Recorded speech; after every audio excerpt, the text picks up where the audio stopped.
तो उन्होंने क्या किया कि जो अंग्रेजी भाषा है, अंग्रेजी भाषा सबको तो नहीं आती है, लेकिन मातृभाषा तो सबको आती है।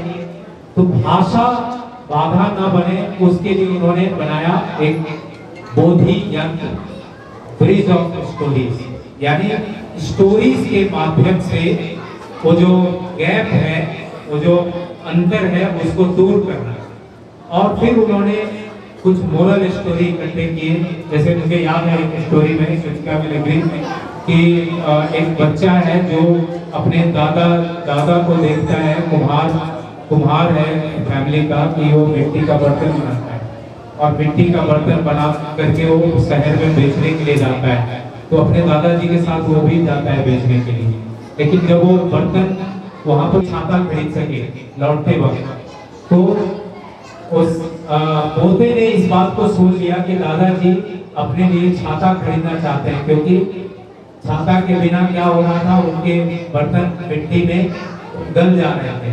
तो उन्होंने हेल्प करने के लिए क्या किया, उस बच्चे ने एक जगह बस रुकी और दादाजी को आंख लग गई। उनके पॉकेट में मात्र 2-250 रुपए इकट्ठे हुए, 5-6 रुपए इकट्ठे हुए और छाता का कीमत था 60 रुपए। तो उस बच्चे ने क्या किया, उस बस के खराब होने का फायदा उठाया, क्योंकि उसके दादा सो रहे थे।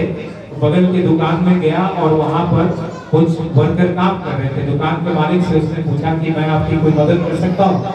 उसने बोला तो मेरी क्या, बोला छाता तो 60 रुपए का है, तुम्हारे पास तो 8 रुपए है, तुमको 7-8 रुपए लेकर के आए हो, कैसे होगा? तो आप मुझे कुछ काम दीजिए, मैं उतना पैसा कमा करके फिर मैं छाता खरीदूंगा। तो उस दुकानदार का दिल भर आया, उसने बच्चे को काम दिया। उसने क्या किया, सामान कुछ पैक करवाया, दुकान का सामान इधर से उधर पूरा वो करके, और लास्ट में बोला कि ये 60 रुपया का छाता मैं तुमको उस काम के बदले देता। जब दादाजी की आंखें खुली तो वो बच्चा, आप जब तक सो रहे थे मैं इस दुकान में काम करने के करके आपके लिए छाता। ये कहानी हमें अमेरिका से, कैलिफोर्निया से, और दिल को छू दिया। और ऐसी कम से कम 20-25 कहानियों को हमने, ऐसी कहानी स्कूल कॉलेज में सुनाया जाए, बच्चों को सुनाया जाए, तो उससे हमारी आंखें खुलेंगी कि आपके पालन पोषण में आपका माता पिता क्या योगदान करते हैं। आप जो बच्चे बेटे आप लोग क्या कर रहे हो, तो खाना खा कर लिए कथी करो, तो बैठ के टाइम पास कर खाना कथी करें, तो पूरी और सब्जी और खीर पर्व त्योहार के इसको बनाने में इसकी व्यवस्था करने में माता पिता को क्या समस्या है।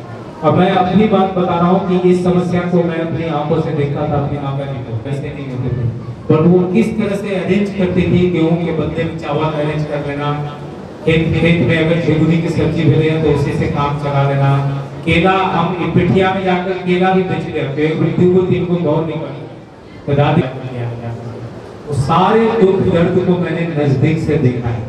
और तब जाकर के मेरे अंदर इतना सोच आया कि नहीं, अगर समाज के निचले स्तर पे अगर गरीब से गरीब लोगों के बीच में जाकर के मैं रहूं, उनसे बात करूं, उनको समझाऊं, आज शायद मेरी बात वो नहीं समझेंगे, लेकिन धीरे धीरे उनके बाद मन में अगर ये बात आ जाएगी कि मेहनत ही सब कुछ ला सकता है। चाहे आप किसी भी पद पे, किसी भी जगह पे, अगर आप मेहनत को अपना हथियार, आप कोई जरूरी नहीं है कि आप कलेक्टर बन के ही देश की सेवा कर सकते हैं, आर्मी ऑफिसर, डॉक्टर, इंजीनियर बने, नहीं, आप जहाँ हैं आप अच्छा काम करके समाज को, देश को आगे बढ़ा सकते हैं। ये मुझे जी भी तो बता दिया। कोई है आदमी जो मुझे बैठा हुआ देखा है, बैठा देख लिया कहीं, आपको कोई मुझे बैठा हुआ नहीं देखा होगा। या तो मैं कुछ काम कर रहा हूँ, कुदाल चला रहा हूँ, या पढ़ाई कर रहा हूँ, या दौड़ रहा हूँ, या एक्सरसाइज कर रहा हूँ, या खेल रहा हूँ, या किसी से बात करके कुछ समझा रहा हूँ। बैठा हुआ लाइफ मुझे पसंद नहीं है।